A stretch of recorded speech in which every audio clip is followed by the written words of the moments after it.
ప్రజాస్వామ్యంలో ప్రజలు నిరసన చెప్పడం కానీ మరి ప్రతిపక్షాలు నిరసన చెప్పడం కానీ ప్రజల తరపున ఇది పరిపాటి. కాబట్టి కర్ణాటకలో ఉన్న కాంగ్రెస్ ప్రభుత్వం ఏదైతే ఈ సవరణలు తీసుకొస్తుందో వాటి విషయంలో మీరు ఏ నిర్ణయం తీసుకోబోతా ఉన్నారు? మీరు యథాతథంగా వారి అడుగుజాడలో నడుస్తారా ఇప్పుడే సాంబశివరావు గారు చెప్పినట్టు, లేదా మీరు ఏదైనా సవరణలు తీసుకొస్తారా, రాబోయే సమావేశాలు తీసుకొస్తారా చెప్పాలని కోరుతా ఉన్నా. రెండవది, మన ఇప్పుడు ఇందాకనే హరీష్ రావు గారు చెప్పారు, మొన్న ఈ మధ్యన సుందరయ్య విజ్ఞాన్ భవన్లో పౌర హక్కుల కేంద్రం వాళ్ళు ఒక సభ పెట్టుకుంటామంటే కూడా పోలీసు వాళ్ళు అనుమతి ఇవ్వలేదు. ఇలాంటి పరిస్థితి ఈరోజు రాష్ట్రంలో కూడా చాలాసార్లు చూస్తూ ఉన్నాం. ముఖ్యంగా సోషల్ మీడియాలో పోస్టులు పెడితే కూడా డిలీట్ చేయమని ఒత్తిళ్లు ఇలాంటివన్నీ జరుగుతూ ఉన్నాయి. అనధికారిక ఒత్తిడి, అనధికార బలోప్రయోగం, అనధికారికంగా చేయడం ఇది కరెక్ట్ కాదు. ఇది కూడా ప్రభుత్వం కన్సిడరేషన్లో తీసుకోవాలా. చట్టాలను దుర్వినియోగం చేసే పరిస్థితి ఉంటే కూడా తప్పకుండా ప్రభుత్వం చూడాలి. మూడవది, మీరు అన్నారు కఠిన చర్యలు తీసుకుంటాం అసెంబ్లీ ప్రాంగణంలో ఎక్కడైనా మార్ఫింగ్ కానీ ఇంకోటి కానీ జరిగితే. మాకు అభ్యంతరం లేదు అధ్యక్ష. కాకపోతే ఒకటి మాత్రం స్పష్టంగా మీకు గుర్తు చేస్తా ఉన్నా, పార్లమెంట్లో సభ్యులుగా పనిచేసిన ఉత్తమ్ కుమార్ రెడ్డి గారు ఉన్నారు, పొన్నం ప్రభాకర్ గారు ఉన్నారు, ఇంకా చాలామంది గతంలో పార్లమెంట్లో పనిచేసిన వాళ్ళు, మా ప్రభాకర్ రెడ్డి గారు ఉన్నారు, ఇంకా ఇతరులు ఉన్నారు. పార్లమెంట్లో అధ్యక్ష మీరు తెలుసుకోండి కావాలంటే శ్రీధర్ బాబు గారు, you can talk to the secretary general, they will give you the information. పార్లమెంట్లో గౌరవ సభ్యులు, ఎందుకంటే అక్కడ ఉన్న పార్టీ, అక్కడ ఉన్న ప్రభుత్వము ప్రతిపక్షాలను చూపెట్టడం లేదు, కెమెరాలు తిప్పేస్తున్నారు, ఇంకేటో చూపెడుతున్నారు. సరే ఇక్కడ జరుగుతుందా జరగలేదా, I leave it to your wisdom sir. కానీ నేను మీకు చేసే విజ్ఞప్తి అధ్యక్ష, మంత్రులు రన్నింగ్ కామెంటరీ చేస్తే ఎట్లా అధ్యక్ష? ట్రెజరీ బెంచెస్ అది కూడా మంత్రులు రన్నింగ్ కామెంటరీ ఏంది అధ్యక్ష? అధ్యక్ష మినిస్టర్ గారు, గౌరవం అనేది గౌరవానికి సంబంధించిన అంశం అన్నారు అధ్యక్ష. నేను ఒకటి గుర్తు చేస్తా ఉన్నా అధ్యక్ష, మీరు పార్లమెంట్ ప్రొసీజర్స్ చూడండి. పార్లమెంట్లో ఉత్తమ్ కుమార్ రెడ్డి గారిని అడగండి, లేదా అక్కడ పనిచేసిన వెంకటరెడ్డి గారిని అడగండి, ప్రభాకర్ రెడ్డి గారిని అడగండి, ఇతర సభ్యులను కూడా అడగండి. అక్కడ రేవంత్ రెడ్డి గారు కూడా పార్లమెంట్ సభ్యుడిగా పనిచేస్తున్నారు, వారికి కూడా తెలుసు. అక్కడ సభ్యులు వీడియోలు కూడా తీస్తున్నారు, ఫోటోలు కూడా తీస్తున్నారు లోపల నుంచి. ఎందుకంటే అక్కడ నిరసన చెప్పే హక్కు ఉన్నప్పటికీ అక్కడ ఉన్న ప్రభుత్వం, అక్కడ ఉన్న ప్రొసీజర్లో వాళ్ళు కంట్రోల్ చేస్తున్నారు. ప్రజాస్వామిక హక్కు ప్రతిపక్షాలది ఏదైతే ఉందో దాన్ని వాళ్ళు మొత్తంగా. కేటీఆర్ గారు వన్ మినిట్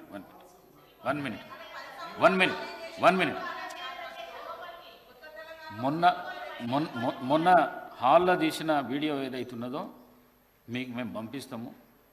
ఎంత దుర్మార్గపు చర్య, ఎంత దుశ్చర్యకు చర్య, ఈ సభ్య సమాజం తలదించుకునే విధంగా ఆ వీడియో ఉన్నది.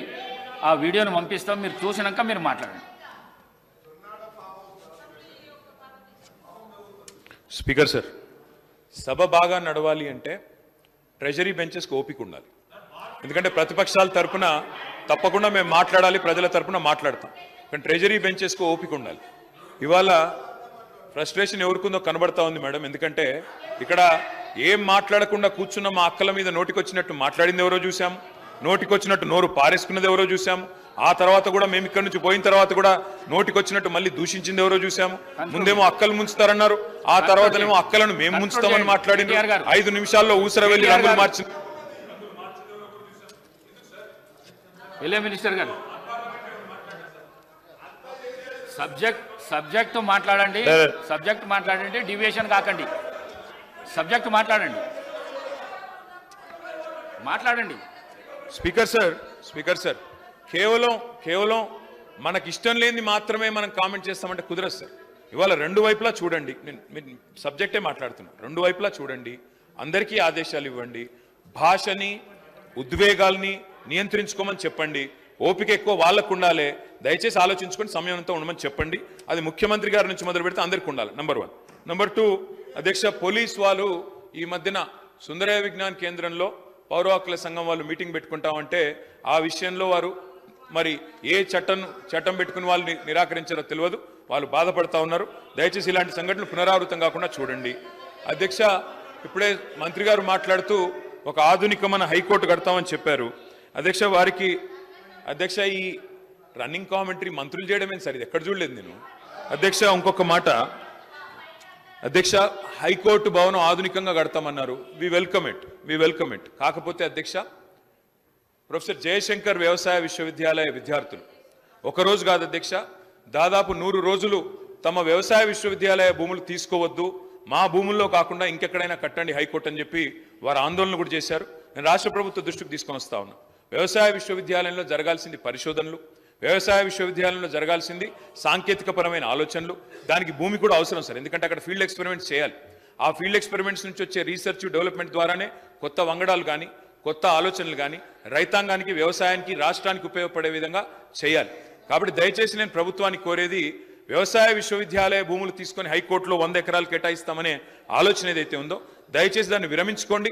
అక్కడ విద్యార్థులు ఆందోళన చేస్తూ ఉన్నారు, అక్కడి శాస్త్రవేత్తలు ఆందోళన చేస్తూ ఉన్నారు, అక్కడి యూనివర్సిటీ ప్రొఫెసర్లు ఆందోళన చేస్తూ ఉన్నారు, అక్కడి వారందరూ కూడా ఆందోళన చేస్తున్న నేపథ్యంలో ప్రొఫెసర్ జయశంకర్ వ్యవసాయ విశ్వవిద్యాలయ విద్యార్థుల ఆందోళనను దృష్టిలో పెట్టుకుని వారు విరమించుకోవాలి. ఆ ప్రతిపాదన మరో చోట హైకోర్టు ప్రతిపాదించాలని కోరుతాం.